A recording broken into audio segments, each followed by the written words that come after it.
Iya. Assalamualaikum warahmatullahi wabarakatuh.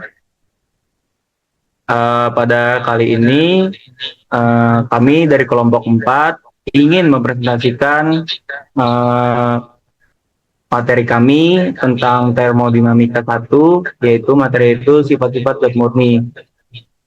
Untuk perkenalan, pertama-tama saya Suci Syauki Hanif, lalu ada rekan saya Naswa Aulia dan Nuriskin Nanda Putri.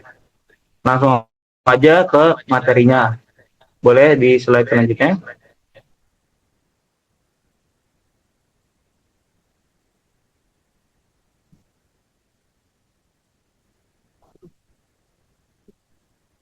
Baik, untuk slide pertama bakal disampaikan oleh rekan saya, yaitu Natwa Aulia. Waktu dan tempat, dipersilakan. Baik, terima kasih. Pada bagian pendahuluan, saya akan menjelaskan terlebih dahulu mengenai sifat-sifat zat murni dalam kajian termodinamika. Zat murni sendiri adalah zat yang memiliki komposisi kimia tetap dan seragam pada seluruh bagiannya. Artinya, zat tersebut tersusun dari jenis partikel yang sama dan tidak bercampur dengan zat lain. Walaupun demikian, zat murni masih dapat berada dalam beberapa bentuk atau fase yang berbeda seperti cair, uap, ataupun campuran. Dalam mempelajari sifat-sifat zat murni, terdapat beberapa parameter yang penting yang digunakan untuk menggambarkan keadaan suatu sistem, seperti tekanan, temperatur, dan volume. Hubungan antara parameter-parameter tersebut biasanya digambarkan dalam bentuk tabel atau diagram properti. Salah satunya adalah diagram PVT.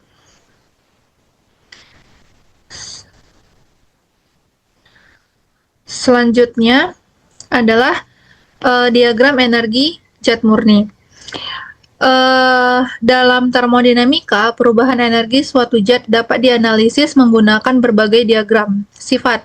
Salah satu diagram yang sering digunakan adalah diagram temperatur entropi atau yang dikenal dengan diagram TS. Diagram TS menunjukkan hubungan antara temperatur dan entropi suatu zat selama suatu proses berlangsung.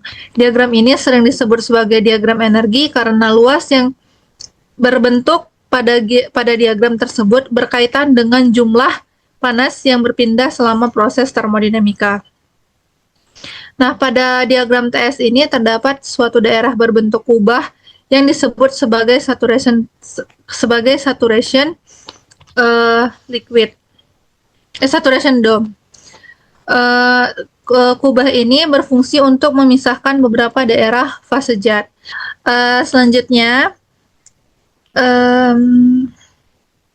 diagram pada sisi kiri kubah terdapat daerah yang disebut compressed liquid, yaitu kondisi di mana zat berada pada fase cair dengan tekanan lebih tinggi dari tekanan jenuhnya. Batas kiri kubah disebut saturated liquid yang menandai kondisi ketika zat cair mulai mengalami proses penguapan. Nah, di dalam kubah itu terdapat daerah saturated mixer, yaitu kondisi di mana zat berada dalam bentuk campuran ataupun antara fase cair dan uap. Sementara batas kanan kubah disebut saturated vapor yang menunjukkan kondisi ketika seluruh zat telah berubah menjadi uap jenuh. Di sebelah kanan kubah terdapat daerah superheated vapor, yaitu kondisi uap yang telah dipanaskan lebih lanjut sehingga temperaturnya lebih tinggi dari temperatur jenuh pada tekanan yang sama. Nah, selanjutnya adalah pengertian zat murni. Zat murni atau pure substance adalah zat yang memiliki komposisi kimia yang tetap dan seragam di seluruh bagiannya. Zat ini itu tersusun dari jenis partikel yang sama sehingga sifat kimianya relatif stabil. Zat murni juga memiliki beberapa sifat khas seperti titik leleh, titik didih, dan massa jenis yang dapat digunakan untuk mengidentifikasi zat tersebut. Sebagai contoh, air merupakan salah satu zat murni yang sering kita temui dalam kehidupan sehari-hari. Nah, rumus kimia air itu adalah H2O dan tersusun dari molekul yang sama. Air dapat berada dalam bentuk es ketika suhunya rendah, berbentuk cair pada suhu ruang, dan berubah menjadi uap ketika dipanaskan hingga ke titik didihnya. Selain air, contoh yang lain seperti nitrogen, helium, dan lain-lain. Selanjutnya adalah fase zat murni. Pada fase zat murni ini terdapat 3 fase. Yang pertama ada solid, liquid, dan gas, di mana solid memiliki jarak molekul sangat rapat dengan gaya tarik kuat sehingga bentuknya tetap. Molekul hanya berisolasi dan dapat melebur saat suhu meningkat. Pada fase liquid, memiliki jarak molekul cukup dekat dengan gaya ikat lebih lemah dari padatan. Molekul dapat bergerak bebas sehingga bentuknya mengikuti wadahnya. Dan yang terakhir adalah gas, yaitu memiliki jarak molekul sangat jauh dan bergerak bebas sehingga tidak memiliki bentuk dan volume tetap. Selanjutnya saya alihkan kepada moderator, kepada Hanif, dipersilahkan. Terima kasih atas penyampaiannya dari rekan saya Nasrullia. Untuk materi selanjutnya bakal dijelaskan oleh rekan saya lagi yaitu Nurski Nanda. Waktu dan tempat dipersilakan. Baik, terima kasih Syauki Hanif atas kesempatannya. Di sini saya akan menjelaskan materi terkait perubahan fase dari zat murni. Kalau tadi Nashwa sudah menjelaskan fase-fase dari zat murni, yaitu apa aja, ada padat, cair, dan juga gas. Nah, di sini saya akan menjelaskan perubahan dari fase zat murni itu sendiri. Nah, perubahan fase dari zat murni itu merupakan proses perubahan dari suatu zat, dari suatu wujud ke perubahan zat dari satu wujud ke wujud yang lainnya akibat adanya perpindahan kondisi termodinamika. Contohnya seperti temperatur, tekanan, dan juga volume. Nah, dalam kajian termodinamika, proses ini sering dijelaskan melalui contoh pemanasan air di dalam silinder yang dilengkapi dengan piston yang bergerak pada tekanan yang konstan. Nah, pada sistem tersebut, panas diberikan secara bertahap sehingga air mengalami perubahan keadaan dari cair hingga menjadi uap panas lanjut. Nah, selama proses pemanasan berlangsung, tekanan dalam silinder itu tetap dijaga konstan. Misalnya pada gambar ini yaitu 1 atm. Sedangkan temperatur dan volume sistem itu berubah akibat penambahan energi panas. Nah, perubahan fase pada kondisi ini itu dijelaskan dalam beberapa keadaan utama, yaitu compressed liquid, saturated liquid vapor mixture, terus saturated vapor, dan yang terakhir superheated vapor. Nah, kita masuk ke state 1 atau keadaan 1. Namanya adalah compressed liquid atau cair terkompresi. Keadaan awal pada sistem ini itu kondisinya zat berada sepenuhnya pada fase cair. Kita bisa lihat di dalam tabungnya itu airnya berwarna biru, ya, masih berwarna biru, dan temperaturnya itu masih berada di bawah temperatur jenuh pada tekanan tertentu, yaitu 1 atm. Nah, contohnya di gambar ini di state 1 P-nya itu sama dengan 1 atm dan suhunya atau T-nya itu 20 derajat Celcius. Nah, ketika panas mulai diberikan pada sistem, nih, panasnya di bawah, nah ada gambar api heat gitu. Nah, energi panas itu mulai masuk, tetapi dia cuma meningkatkan energi kinetik molekul-molekul air, sehingga temperatur cairan meningkat. Pada tahap ini, proses yang terjadi itu hanyalah kenaikan temperatur, belum terjadi penguapan atau belum adanya perubahan fase. Nah, seiring dengan tambahnya temperatur, cairan tentunya mengalami pemuaian termal sehingga volume jenisnya sedikit meningkat. Akibat peningkatan volume ini, piston pada silinder bergerak naik sedikit-sedikit menyesuaikan perubahan volume cairan. Nah, sebagai contohnya, temperatur air dapat meningkat dari 20 derajat Celcius menjadi sekitar 40 derajat Celcius selama proses pemanasan ini. Meskipun demikian, seluruh zat masih berada dalam fase cair dan belum terjadi proses penguapan. Nah, proses ini berlangsung sampai temperatur cairan mencapai temperatur jenuh pada tekanan yang diberikan. Oke, lanjut ke step yang kedua. Next slide.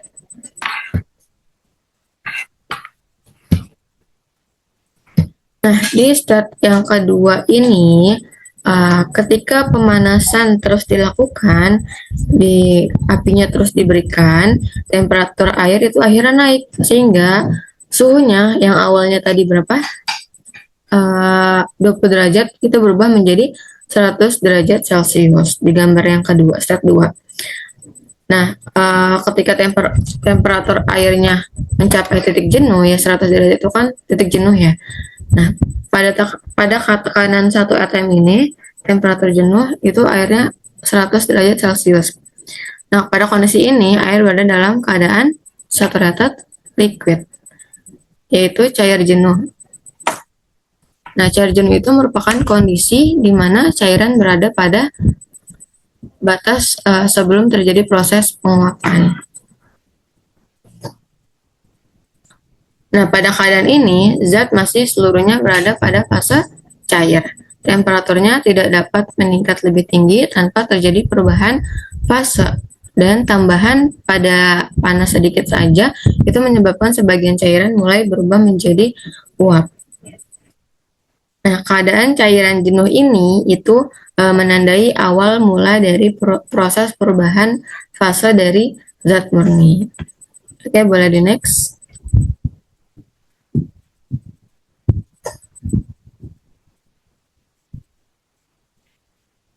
Nah, kita masuk ke step 3 atau saturated liquid vapor mixture atau campuran uap cairan jenuh.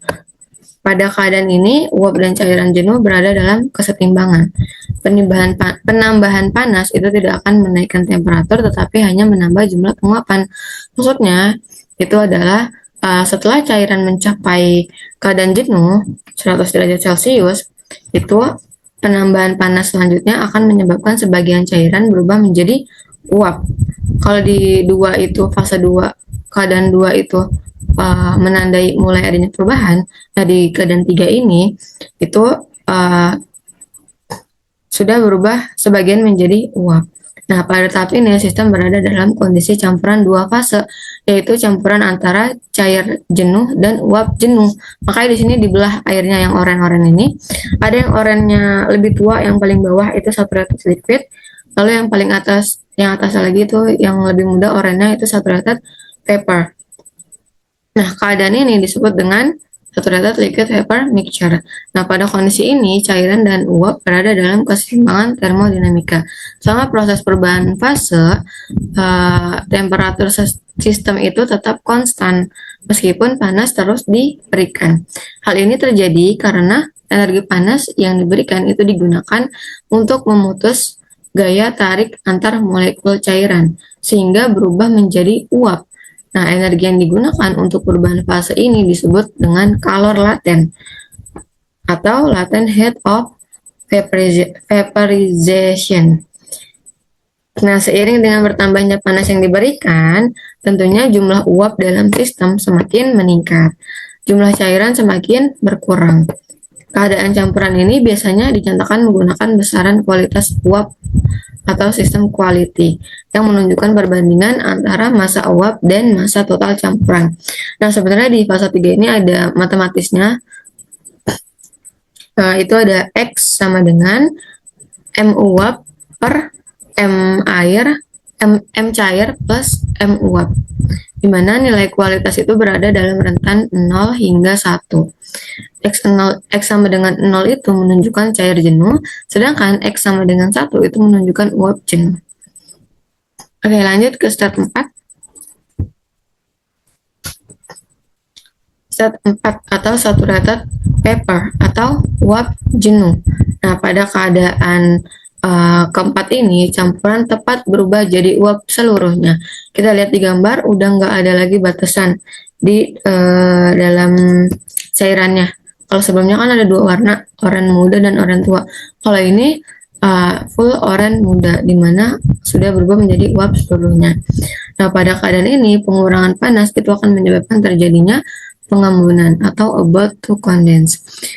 Maksudnya, ketika seluruh cairan telah berubah menjadi uap, sistem mencapai kondisi yang disebut dengan saturated vapor atau uap jenuh.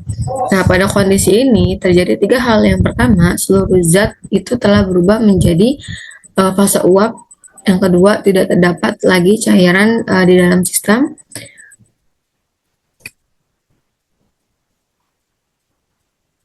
Yang ketiga, itu temperatur masih berada pada temperatur jenuh, yaitu 100 derajat Celcius.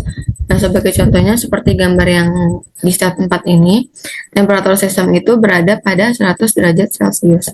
Uap pada kondisi ini berada tepat pada batas sebelum mengalami pemanasan lebih lanjut. Jika panasnya dikurangi pada kondisi ini, maka sebagian uap mengalami proses kondensasi, yaitu perubahan dari uap menjadi cairan. Oke, next. Keadaan yang terakhir yaitu keadaan yang kelima atau state 5 yang dinamakan dengan superheated vapor atau uap panas lanjut. Di sini penambahan panas lanjutan akan menyebabkan kenaikan suhu dan juga volume. Kalau tadi di state 1 sampai 4 suhunya tidak naik-naik ya, tetap state 1 suhunya berubah ya dari berapa? 20 derajat, state 2, 3, 4 itu tetap 100 derajat, dan state 5 ini 300 derajat Celcius. Nah, jika pemanasan tetap dilanjutkan setelah kondisi uap jenuh tercapai, temperatur uap akan meningkat melebihi temperatur jenuh. Kondisi ini disebut dengan superheated vapor atau uap panas lanjut. Nah, pada keadaan ini, penambahan panas tidak lagi menyebabkan perubahan fase, tapi menyebabkan yang pertama kenaikan temperatur uap, yang kedua peningkatan volume spesifik uap, yang ketiga peningkatan energi internal sistem. Nah, uap panas lanjut memiliki energi yang lebih tinggi dibandingkan dengan uap jenuh.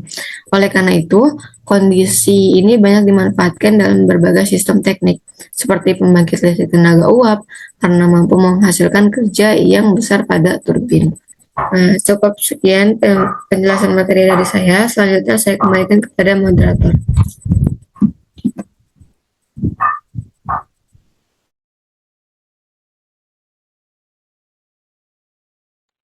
Baik, akan saya lanjutkan ke materi selanjutnya, yaitu diagram properti untuk proses perubahan fase. Pada bagian ini tuh dalam termodinamikanya, kita tuh tidak hanya melihat perubahan zat cair dari cair ke gas, tetapi kita juga itu ingin memahami bagaimana hubungan antara tekanan, temperatur, dan volume pada selama proses tersebut berlangsung. Nah, untuk mempermudah memahami hubungan ini tuh digunakan juga yang disebut tuh diagram propertinya, yaitu visualisasi dalam bentuk grafik yang membantu kita melihat perubahan kondisi suatu zat secara lebih jelas dan sistematis. Nah, pada diagram PVT ini tuh adalah diagram PVT zat murni. Itulah. Kita mulai presentasikannya.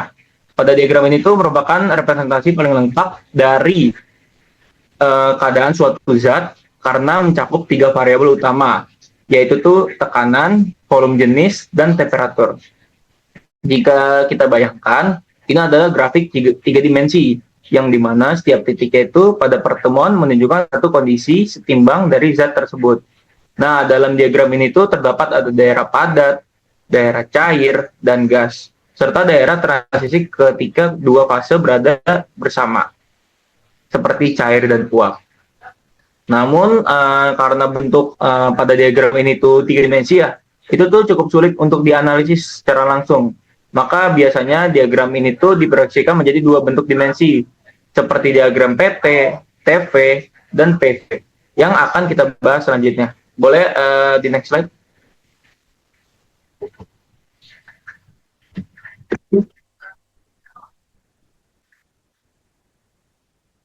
Nah, masuk ke diagram PT, yang juga bisa kita kenal sebagai diagram fase. Nah, diagram ini tuh berfungsi untuk menunjukkan suatu zat berada dalam fase apa berdasarkan tekanan dan temperaturnya. Di dalam diagram ini tuh terdapat 3 wilayah yang bisa kita lihat. Itu tuh ada padat, cair, dan gas, yang dipisahkan oleh 3 kurva, yaitu ada kurva sublimasi atau padat ke gas, lalu ada kurva lebur, yaitu padat ke cair, dan kurva penguapan, yaitu cair ke gas. Selain itu tuh ada dua titik penting yang perlu diperhatikan. Yang pertama itu ada titik triple, yaitu kondisi di mana ketiga fase dapat berada secara bersamaan dalam keseimbangan. Lalu ada kedua itu ada titik kritis, yaitu kondisi di mana perbedaan antara cair dan gas sudah tidak dapat dibedakan lagi. Sehingga diagram itu tuh sangat membantu dalam menentukan fase zat dalam kondisi tertentu gitu. Boleh di next slide. Lalu kita masuk ke diagram TV gitu loh. Pada diagram ini tuh sumbu vertikal itu menunjukkan temperatur dan sumbu horizontal itu menunjukkan volume jenis. Yaitu ciri khas dari diagram itu adalah adanya bentuk seperti kubah yang disebut kubah jenuh atau saturation dome. Nah, di sebelah kiri kubah itu tuh menjadi tiga bagian, yaitu ada di sebelah kiri itu ada cair terkompresi yang di dalam kubahnya itu ada campuran cair dan uap, dan di sebelah kanan itu ada uap dan panas. Nah, untuk diagram TV yang ditampilkan ini tuh itu tuh proses dari 1, 2, 3, 4, dan 5. Jadi dari 1 ke 2, 2 ke 3, 3 ke 4, dan 4 ke 5. Nah, pada proses per 1 ke 2 itu tuh pada tahap itu tuh air masih berada dalam fase cair, yaitu ketika dipanaskan temperaturnya itu meningkat, namun belum terjadi perubahan fase. Lalu pada proses 2 ke 3 dan keempat itu tuh pada tahap ini tuh air mulai mendidih dan terjadi perubahan fase dari cair menjadi uap. Yang perlu diperhatikan itu ialah meskipun panas terus diberikan, temperatur itu tetap konstan. Hal ini tuh terjadi karena energi yang diberikan digunakan untuk memutus ikatan antar molekul, yang dimana itu bukan untuk menaikkan suhu. Energi ini juga dikenal sebagai kalor laten. Selama proses ini, jumlah uap itu bertambah dan jumlah cairan itu berkurang. Lalu pada proses 4 ke 5, setelah seluruh cairan itu berubah menjadi uap, jika pemanasan dilanjutkan, temperatur itu tuh akan meningkat kembali. Kondisi ini itu disebut sebagai uap panas lanjut. Jika secara bersamaan, jika secara umum, proses ini itu terdiri dari kenaikan temperatur, lalu ada kemudian tuh perubahan fase, lalu yang terakhir itu ada kenaikan temperatur kembali. Boleh di next slide.